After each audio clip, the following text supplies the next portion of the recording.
Hi guys, I am ദിവ്യ ബ്രിൻഡോ. അപ്പോൾ ഇപ്പോൾ വിഷു ഒക്കെ അടുക്കാറായതുകൊണ്ട് കണിക്കൊന്ന ഇഷ്ടം പോലെ പൂത്തൊളിഞ്ഞ് നിൽക്കണം. അപ്പോൾ എൻ്റെ വീട്ടിലും ഫസ്റ്റ് ടൈം ഇത്രയും കണിക്കുന്നുണ്ട് കേട്ടോ. എന്ത് രസമാണെന്ന് നോക്കി. അപ്പോൾ ഇത് ഇത്രയും വിടർന്നപ്പോൾ തന്നെ കാണാൻ നല്ല രസമാണ്.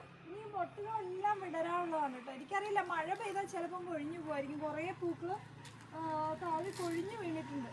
എന്ത് രസമാണ് നമ്മളിങ്ങനെ ടെറസിൽ കയറി ഇരിക്കുമ്പോൾ ഇങ്ങനെ കണിക്കൊന്നയൊക്കെ പൂത്തൊളിഞ്ഞ്. പണ്ട് എൻ്റെ വലിയൊരു ആഗ്രഹമായിരുന്നു കേട്ടോ, മുറ്റത്തൊരു പൂമരം വേണമെന്നുള്ളത്.